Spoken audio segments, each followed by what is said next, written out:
राधा स्वामी। Master साहब ने सवाल किया था, अच्छा है कि आप लोग सवाल किया करें, क्योंकि तब सत्संग उसी विषय पे चलेगा। वरना तो ये इतना बड़ा समुंदर है कि कहाँ से बात शुरू करें, कहाँ खत्म करें। इसलिए अगर आप लोगों का कोई सवाल हो, कोई जिज्ञासा हो, तो खुल के आए।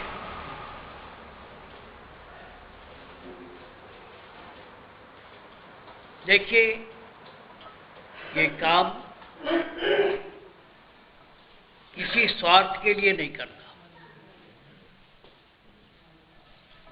लोग करते हैं, कोई पैसे का स्वार्थ है। जो लोग ये काम कर रहे हैं उनमें किसी का स्वार्थ होता है कि भाई पैसा पैदा कर लो। मालिक की कृपा है कि अपनी जरूरत से कुछ ज्यादा ही मालिक पेंशन दे रहा है। कुछ लोगों को यह ख्याल होता है कि हमारा मान सम्मान हो, हमें लोग महात्मा समझें, हमें लोग गुरु समझें। ये भी ख्याल नहीं है। ये भी ख्याल नहीं है कि आप उसको महात्मा समझें या गुरु समझें, ये कोई जरूरत नहीं। ये भी स्वार्थ नहीं है। तो किसी तरह का जाहिरा स्वार्थ नहीं है। आप मेरे सत्संग में आओ ना आओ, कोई फर्क नहीं पड़ता। लेकिन सवाल है कि आखिर करते क्यों हो? दो कारण हैं। एक तो गुरु की बड़ी कृपा हुई। एक साधारण आदमी को उसने जो भी दुख सुख था, मौके मौके पे बड़ी दया हुई, बड़ी कृपा हुई। इसलिए उस एहसान में मैं चाहता हूं कि और जितने लोग हैं उनकी कोई सेवा हो सके। दूसरी बात यह है कि जिज्ञासा की कि आखिर ये बात क्या है, ये जिंदगी क्या है, आदमी जाएगा कहाँ। ये महात्मा लोग जो बातें करते हैं वो है क्या बात, ये जानने का ख्याल था। और सत्संग कराने से जो आदमी में कमी होती है वो पूरी हो जाती है। जो कमियां हैं वो धीरे धीरे दूर हो जाती है। एक लाभ है। न करें सत्संग तो क्या होगा?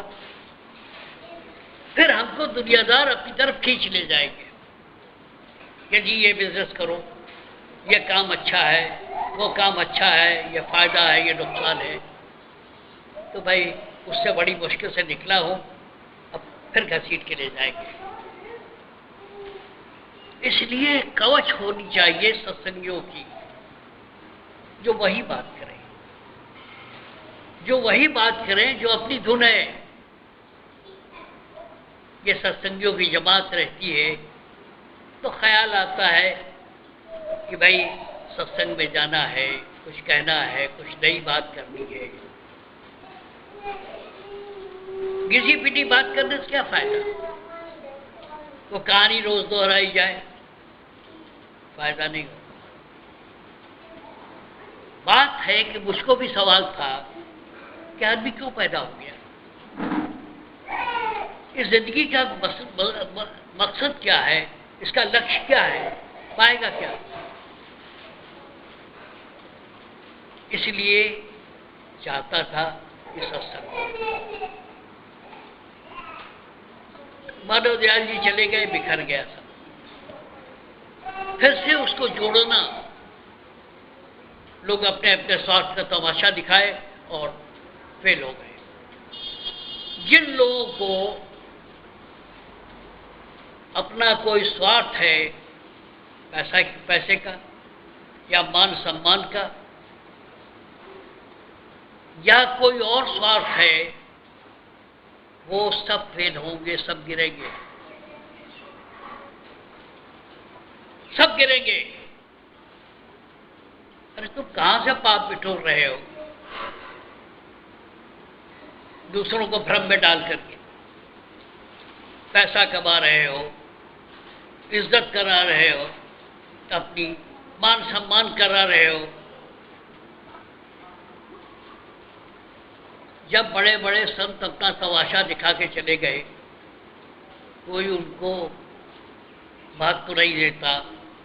कबीर साहब आए, नानक साहब आए, पलटू साहब आए, सब चले गए तमाशा दिखा दिखा। तुम भी चले जाए। कहाँ पिद्दी और कहाँ पिद्दी का शोरवा।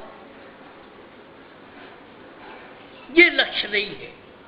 हम भी एक जिज्ञासु की तरह इस बात को समझना चाहते थे, इसलिए संतों की संगत की, बहुत कुछ समझ में आ गया, शांति मिल गई। अब सवाल ये है, देखो यहां लोगों ने भेद रखा। अभी एक बहुत बड़े महात्मा मरे हैं, हफ्ते भर लिया उन्होंने मरने में, 40,000 करोड़ की संपत्ति छोड़ गए। क्यों? मन नहीं संभाल पाए, इसका क्या होगा, उसका क्या होगा, इसी उधेड़-बुन में हमको लग गया। अरे भाई चल, इस दुनिया में आए हैं। अब सवाल ये है कि आखिर हम मांगे क्या? अगर मालिक मिल जाए तो हम मांगे क्या? पैसा? पैसे वाले बड़े दुखी हैं। जायदाद? ये भी बहुत दुखी हैं। कबीर साहब ने कहा नहीं कि क्या मांगू कुछ स्थिर न रहा ही। क्या चीज मांग लूंगी जिससे हमारी जरूरत पूरी हो जाए? बात यह है कि लोग एक चीज मांगते हैं, ये काम हो जाए तो मुझे तो सभी हो जाए। क्या गारंटी है कि उसके बाद दूसरी चीज नहीं मांगोगे?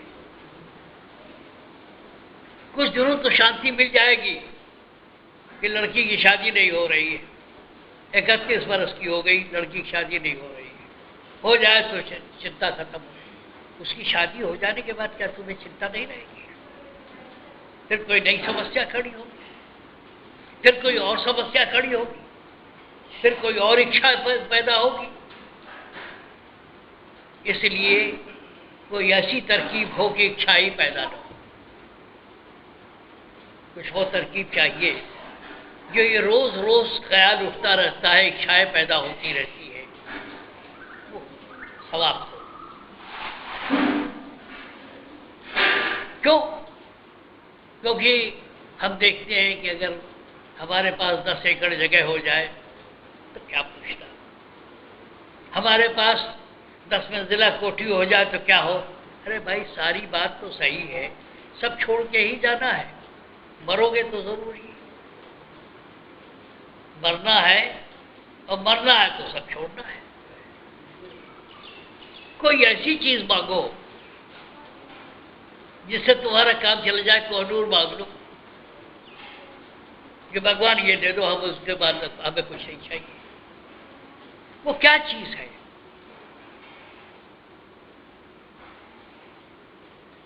सूरदास ने कहीं कहा कि काके द्वार जाय सिर नाऊं, परहत कहाँ बिकाऊं। एक आदमी दुखी हुआ, समस्याओं से घिरा हुआ था, वो पूछता है कि भाई किसके दरवाजे जाऊं मांगने, और अपने को कहाँ बेच दूं। काके द्वार जाय सिर नाऊं, परहत कहाँ बिकाऊं। परहत दूसरे के हाथ कहाँ बेचूं अपने आप को। काके द्वार जाय सिर नाऊं, परहत कहाँ बिकाऊं। तुम सामान दातास को है जाके दिए अगाऊ। अघाने का मतलब है तृप्त होना। ये तृप्ति कहाँ मिलेगी? गोधन गजधन बाजधन और रतन धन खान, जब आवे संतोष धन सब धन धूल समान। वो संतोष चाहिए, वो तृप्ति चाहिए। जब तक तुम्हें तृप्ति नहीं मिलेगी मांगते ही रहोगे। मेरे बाप एक शेर अक्सर पढ़ा करते थे कि इस बज़्म में इस बस में रोके ही उठता है गाने वाला। ये मांगने वाले मांगते मांगते मांगते हद हो जाती है, मांगते ही रहते हैं सारी जिंदगी, भिखारी को संतोष नहीं। ये संतोष कहाँ मिलेगा? केवल मालिक की शरण में जाने। ये तमाशा है मास्टर साहब, ये दुनिया तमाशा है, खेलो। जैसे ये फिल्म के एक्टर है ना, किसी को भिखारी का रोल मिल गया, किसी को बादशाह का रोल मिल गया, तो बादशाह नहीं हो गए न भिखारी हो गए। उस फिल्म तक जो उनको पार्ट अदा करना है कर रहे हैं। गुरु गोविंद सिंह साहब ने कहा कि मैं तो परम पुरुष का दासा, आया देखन जगत तमाशा। ये सारी दुनिया एक तमाशा है। इस बात का विश्वास मुश्किल से होता है। आपकी उम्र 60-70 साल हो गई, पीछे मुड़ के देखो, आपके पास क्या बचा है? आप पैदा हुए, स्कूल जाना शुरू हुआ, इम्तहान पास किया, ये किया, वो किया, शादी ब्याह किया, आखिर आपके पास बचा क्या? अगर मैं कह दूं कि आप अपनी कहानी लिख डालो, तो तरतीब से लिख भी नहीं सकते हो। कभी वो बात याद आएगी, कभी वो बात याद आएगी, जबकि हर मिनट, हर सेकेंड, हर साल आप खुद जिए हैं। बचा क्या है? कुछ यादें हैं, कुछ मैके की याद है, कुछ बाप की याद है, कुछ दादा की याद है, बाकी बचा क्या है? याद ही बची है कुछ, वो भी ठीक से याद नहीं आती। तो ये तमाशा है। आप कह रहे थे कि नए वाले ज़माने में बुराइयां आ रही हैं, इसलिए कि आप जी रहे हो इस ज़माने में, इसलिए बुराइयां नजर आ रही हैं। ये दुनिया अच्छाई बुराई दोनों मिलके बनी है। ये दुनिया कहते हैं कि देवता अमृत से बने हैं, अमृत से देवता बने हैं, और जहर से राक्षस बने हैं। और आदमी जो बना है, जहर और अमृत दोनों मिला के बना है। इसीलिए जिंदगी में आदमी के दुख भी है, सुख भी है। जब अमृत वाला फेज चलता है, कि वो मौसम चलता है, तो आप आनंद में हैं। और जब जहर वाला हिस्सा आता है, तो आप दुखी होते हैं। ये दुख सुख लगा ही रहता है। इससे निकलने का, इस चक्कर से निकलने का रास्ता क्या है? इसके निकलने का रास्ता, इस जिंदगी को समझो। एक बात बता दूं, क्योंकि बाबा फकीर की फोटो रखी है, बात उनकी करनी चाहिए। जब किसी का किसी से, प्रताप सिंह सुन लो, जब किसी का किसी से बड़ा प्यार हो जाता है, तो उसको हर जगह वही दिखाई पड़ती है। मजनू को हर जगह लैला ही दिखाई देती थी। किसी का इतना गहरा संबंध हो जाए, तो उसको वही दिखाई पड़ता है। ये गुरुमत जो है, ये भी एक तरह का इश्क है, प्रेम है। जब शिष्य का गुरु से बड़ा गाढ़ा संबंध हो जाता है, सारे इश्क तो है, लेकिन आखिरी इश्क जो है वो गुरु से होता है। तो उसको, और कहा भी जाता है कि सत्संग में पहले गुरु मूर्ति बनाओ। तो होता क्या है?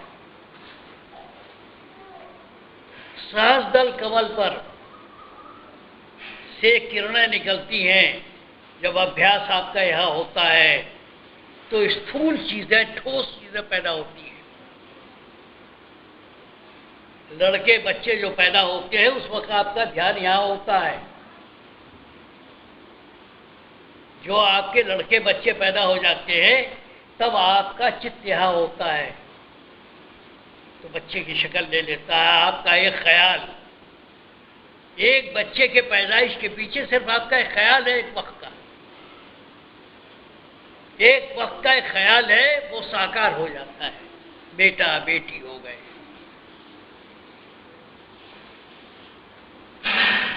देखो, खास बात बता रहा हूं, सहस्रदल कमल का ये पर एकाग्र होने का स्थूल चीजें बनती हैं। त्रिकुटी पर जो लोग होते हैं वो सूक्ष्म चीजें बनती हैं, बारीक चीजें बनती हैं, रुई के फाहे की तरह चीजें बनती हैं। जब गुरु से बहुत ज्यादा प्रेम हो जाता है तो गुरु सपने में प्रकट हो जाता है, गुरु कभी कभी साकार प्रकट हो जाता है। लोगों ने इसीलिए, अगर कुछ लोगों को साईं बाबा प्रकट होने लगे तो उन्होंने कहा भगवान यही है। किसी को बाबा फकीर प्रकट हो गए तो उसने कहा बाबा है, करने वाला है।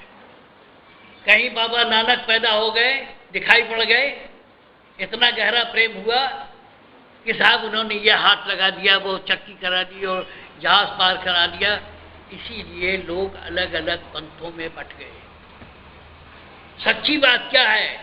तुम्हारा अपना ख्याल है, उसका गाढ़ापन है जिसके नाते ये पैदा होते हैं। इसी को साफ करने के लिए मानव दयाल जी ने एक ही किताब लिखी संत मत में आने के बाद, सिद्ध सत्पुरुष फकीर बाबा चमत्कारों से परे। आज जमाना चमत्कार का है, क्योंकि मैं कोई तमाशा दिखा दूं तो पूरी पब्लिक हमारे पीछे लग जाएगी। लेकिन बात क्या है, इस चमत्कार के पीछे कोई गुरु नहीं है, तुम खुद हो। यही बात कहने पर कोई चढ़ावा देता नहीं, कोई आता नहीं, बात समझ गए। आज जितने सत्संगी इस 10 साल में मेरे साथ हुए थे, उनमें बहुतों का काम हो गया है, या कुछ समझ में आ गई बात तो चले गए, इसलिए बेड़ कम हो गई। ये तुम खुद हो। ये जो आपको रूप प्रकट होता है, बाबा लोग प्रकट होते हैं, भगवान प्रकट होते हैं, देवता प्रकट होते हैं, ये केवल विश्वास की बात है। यही बात सारी जिंदगी बाबा फकीर समझाते रहे, और चूंकि उनके सिलसिले को आगे बढ़ा रहा हूं, इसलिए मेरा भी फर्ज है कि बात साफ कर दूं। कोई गुरु कुछ नहीं करता, जो कुछ करता है आप खुद करते हो। यही बात बाबा सावन सिंह नहीं कह पाए, व्यास की गद्दी बड़ी लंबी चौड़ी है। बाबा फकीर ने कहा, बाबा फकीर ने कहा, इससे चढ़ावा नहीं चढ़ता। लोग तो दुनिया की और बातों में उलझ के रह गए। इस गद्दी ने साफ कर दिया, इसलिए ये छोटी जमात है, यहाँ बड़े बड़े खास लोग आते हैं। ये जो चमत्कार है तुम्हारा खुद का किया हुआ है, तुम्हारा अपना क्रिएशन है, आप खुद इसके पैदा करने वाले हो। चाहे बाबा फकीर का रूप प्रकट कर लो, चाहे किसी और का रूप प्रकट कर लो। इसी बात को मानव दयाल जी महाराज ने सिद्ध सत्पुरुष फकीर बाबा चमत्कारों से परे लिखा। अब हो गया प्रकट। इन गुरुओं ने इस बात को खोला नहीं, चढ़ावा चढ़ता था। मैं आपके सपने में आ गया, मैंने कुछ कह दिया, मेरा रूप प्रकट हुआ, मैंने कुछ कर दिया, आप पक्के हो गए कि तो भगवान है, फिर तो बड़ा पहुंचा हुआ आदमी है। आपने ला करके अपनी घर द्वार हर चीज ला के चरणों में चढ़ा दी। इसलिए फर्ज हमारा है कि इस बात को साफ कर दो। गुरु सिर्फ सहारा देता है, गुरु समझ देता है, गुरु भगवान नहीं होता। जो कुछ मिलता है आपको खुद मिलता है। देखो, ये बात यूँ कह देने से बात नहीं बनती। क्यों? क्योंकि ये बात कहने पर मेरा महत्व तो खत्म हो गया।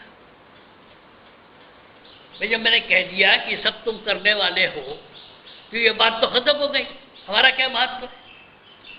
जब आप खुद करने वाले हो तो मेरी बात तो मेरी जरूरत क्या है? जरूरत थोड़ी सी है। क्या है?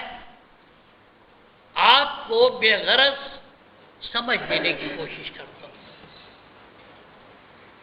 जो अकेले नहीं हो पाता। अकेले हो पाता तो आप क्यों आते हैं? दूसरे आपको तसल्ली देता हूं, सहारा देता हूं। आप घबराए हुए हो, आप नहीं समझ पा रहे हो कि किस रास्ते जाएं, क्या करें, तो उपाय बताता हूं। लेकिन जो कुछ भी मिलता है 3 कारणों से मिलता है। एक, श्रद्धा।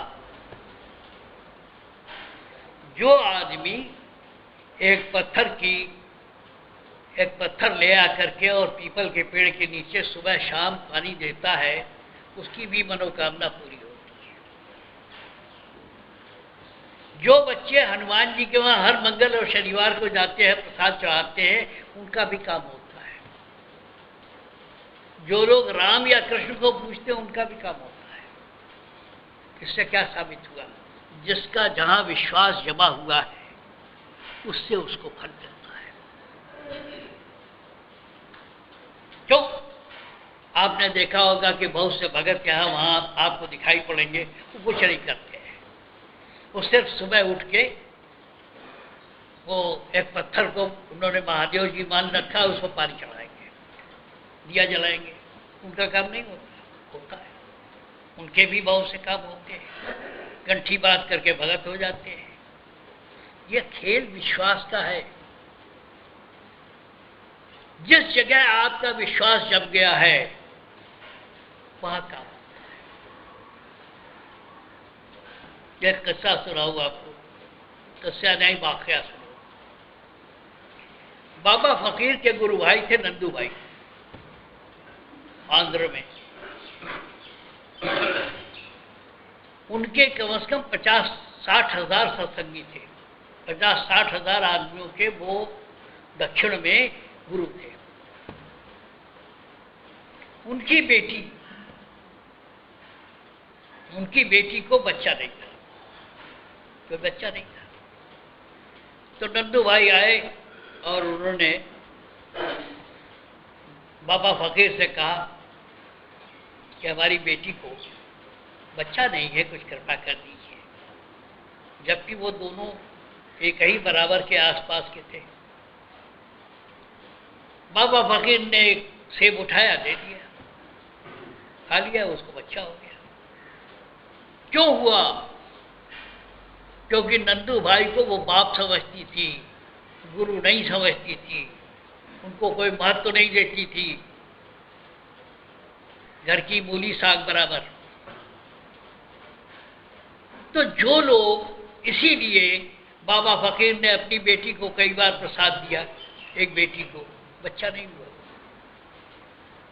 उनकी पत्नी ने कहा कि तुमने सबको दिया और हो गया, ये ढोंग करते हो, इसको क्यों नहीं हुआ? उन्होंने कहा कि ये मुझको अपना बाप समझती है, गुरु समझे तो कल्याण होगा। ये बात क्यों कह रहा हूं? मैं किस्से कहानी कह के सत्संग बढ़ाना नहीं चाहता, लेकिन ये वाकया है। तो ये खेल विश्वास का है। अगर आप विपत्ति में हो और आप मालिक को याद कर रहे हो, तो मेरे साथ अगर आपका कोई ताल्लुक बना हुआ है तो मेरा रूप प्रकट होगा। बात तो सिर्फ रहती है। न राम प्रकट होते हैं, न हनुमान प्रकट होते हैं, तुम खुद प्रकट होते हो। तुम्हारा ख्याल जो त्रिकुटी पर है वो ये सूक्ष्म रूप धारण कर लेता है। इस बात को साफ कर दिया ताकि कोई धोखे में आके 10 रुपया न चढ़ाए, क्योंकि यह फर्ज है कि तुम्हारा ये भ्रम टूट जाए। लोगों ने ये भ्रम तोड़ा नहीं। प्रताप सिंह के आगे रूप प्रकट हुआ, उन्होंने कहा भाई ये तो मालिक है, भगवान है, और चढ़ाते गए बेवकूफ़ी में। और गलती क्या किया संतों ने, इस बात को जाहिर नहीं किया, चुप रहे, झूठ नहीं बोले लेकिन चुप रहे। इस भेद को खोल दिया, इस शाखा ने खोल दिया, और खोलना हमारा फर्ज है। तुम धोखे में मत आओ। तो आपको जो मिलता है कैसे मिलता है? आपको विश्वास से मिलता है, पहली बात। दूसरी बात, आपके कर्म से मिलता है। कर्म, वो पिछला कर्म, संचित कर्म, वो तो कर्म ही है। कर्म इस वक्त जो कर रहे हो उससे मिलता है। पहली बात तो विश्वास से मिलता है, जो कुछ भी मिलता है किसी को। दूसरा, उसके कर्म से मिलता है। आज किसी ने खेत बोया है, सब्जी बोई है, इस जेठ बैसाख में जो पानी दे रहा है, निगरानी दे रहा है, उसकी निराई कर रहा है, जुताई कर रहा है, खाद डाल रहा है, वो कर्म कर रहा है। वो अच्छा पैसा पैदा करेगा, तुम पैदा करोगे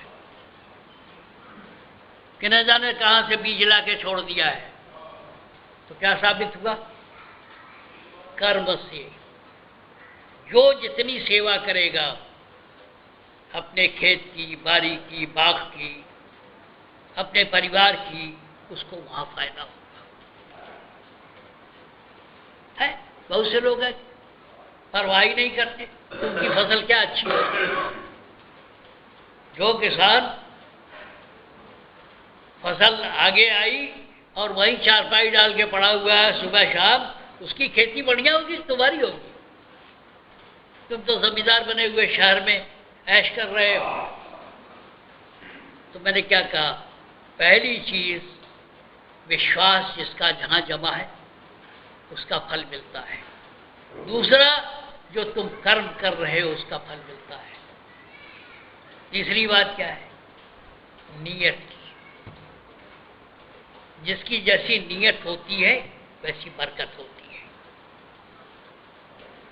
कुछ लोगों की नीयत बदल जाती है, इसलिए उनकी नीयत में खोट है, इसलिए बरकत नहीं होती। तो मैं फिर कह दूं आपसे, विश्वास, कर्म और नीयत से जो कुछ किसी को मिलता है मिलता है। गुरु क्या करता है? आप कुछ की संकट लेके आए, मैंने आपको तसल्ली दी, आपको आशीर्वाद दिया, शुभकामना दिया, आपका काम हो गया। ये करने वाला कौन है? आप खुद। कथा कहानी कह के लोग सत्संग को लंबा करते हैं, लेकिन कभी कभी कहना पड़ता है किसी बात को समझाने के लिए। माफ करना, शब्द कुछ अटपटा इस्तेमाल कर रहा हूं। एक बनिया था, अच्छा कारोबार था, फिर घाटा हो गया उसके। जो काम करे उसमें घाटा, जो काम करे उसको घाटा। तो उसने किसी साधु संत से पूछा कि क्या करें। तो उसने कहा कि ऐसा है। उसने कहा कि तुम किसी ईमानदार आदमी की नौकरी करो और उससे जो मिले उसको बिजनेस में लगाओ, अपने काम में लगाओ, तो तुम्हें मुनाफा होगा। ये कहानी बड़ी है लेकिन इसको संक्षेप करके सुना रहा हूं। वो बनिया ईमानदार खोजने लगा, एक के पास गया। उसने कहा भाई लोग तो ईमानदार समझते लेकिन मैं बेईमान हूं, ये हूं वो हूं।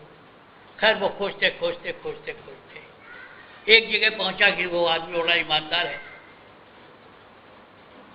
तो उसके पास गया, कहले कि भाई मैं ईमानदार तो था लेकिन एक बार मैं बेईमान हो गया, इसलिए मैं पूरा 100% ईमानदार नहीं। कहले क्या? कहले भाई हमारा बेटा और हमारे भाई का बेटा दोनों बराबर बराबर उम्र के थे। मैं कहीं से आ रहा था, बाग में 2 आम मिले। एक पक्का एक कच्चा। तो मैंने सोचा कि ये, और दोनों को हम प्यार करते थे, कि भतीजे को पक्का दूं कि बेटे अपने बेटे को पक्का दूं। क्या लगे, फिर हमने यही सोचते सोचते कहा कि एक आम एक हाथ में लिया, दूसरा आम दूसरे हाथ में लिया, और कहा जो बच्चा जिधर आएगा उसको वो दे देंगे। क्या लगे साहब, जब घर पहुंचा तो भतीजा और मेरा बेटा दोनों दौड़ के आए। इत्तेफाक से कच्चे आम की तरफ मेरा बेटा पड़ गया और पक्के आम की तरफ मेरा भतीजा पड़ गया। मैंने हाथ अपना यूं कर लिया, उस दिन से बेईमान हो गया। कहला तब क्या करूं, मैं तो ईमानदार की खोज में हूं और उसकी नौकरी करना चाहता हूं। तो उसने कहा चले जाओ, मुझसे ज्यादा ईमानदार वो आदमी है। तो खैर गरजमंद आदमी था, पहुंच गया वहां, 2-4 किलोमीटर और जाकर के उस ईमानदार के घर पहुंचा। तो दरवाजे पर बैठा था, तो एक बुढ़िया निकली घर में से। मालूम हुआ साहब ईमानदार है नहीं, ईमानदार घर पर नहीं, कहीं गए हुए हैं। तो बैठ गया इंतजार करने। एक बुढ़िया निकली तो उसने पूछा कि ईमानदार का घर यही है, कहाँ है? तो उस बुढ़िया ने कहा बच्चा है, कहीं खेल रहा होगा, आ जाएगा, बैठो। चली गई। कुछ देर के बाद बीवी निकली, कुछ देर के बाद अधेड़ औरत निकली। उन्होंने कहा ईमानदार, कहले वो बहरा आदमी है, कहीं घूम फिर रहा होगा, आ जाएगा। उसके बाद तो जवान लड़की आई, निकली। उसने पूछा, कहले अंधा है, आ रहा होगा कहीं। खैर कुछ देर के बाद ईमानदार आए। तो उसने कहा भाई तुम्हें ईमानदार हो के? उसने कहा भाई लोग तो कहते हैं मुझको ईमानदार। क्या लगे कि तुम पहले ये बताओ कि न तुम बुढ़े हो, न तुम बहरे हो, न तुम अंधे हो, आखिर हो क्या? तो उसने कहा भाई जो बूढ़ी औरत आई थी वो मेरी माँ है, वो अब भी मुझको बच्चा समझती है, इसलिए उसने कह दिया कि भाई खेल रहे होंगे कहीं। जो अधेड़ औरत आई थी वो मेरी बीवी है, वो अपना दुखड़ा रोया करती है, कभी बेशी रोती है, मैं सुनता रहता हूँ चुपचाप। तो समझती है बहरा इसके सुनाई नहीं पड़ रहा है। और जो लड़की निकली थी वो जवान हो गई है, मेरे पास औकात नहीं कि मैं इसकी शादी कर सकूं, तो वो समझती है कि एक अंधा है, देखता नहीं कि मैं जवान हो गई। खैर क्या भाई कुछ भी हो, तुम ईमानदार आदमी हो, तुम्हारी सेवा करना चाहता हूँ, तुम्हारी नौकरी करना चाहता हूँ। उसने कहा खाने का ठिकाना नहीं, तो क्या नौकर रखो। खैर आखिर में कहने सुनने पर यह गरजमंद था, उसने 1 पैसे महीने पर काम शुरू किया। सारी सेवा करता था ईमानदार की। 5-6 महीने काम किया तो 6 पैसा इकट्ठा हुआ। उसने कुछ उसके गांव की तरफ के लोग आए तो कहने लगे कि भाई यहाँ आस पास में वो सेठ भी यही रहता है, चलो उससे मिलाए, देखा उसका क्या हाल चाल है। गाँव छोड़ के यहाँ आया हुआ है। गए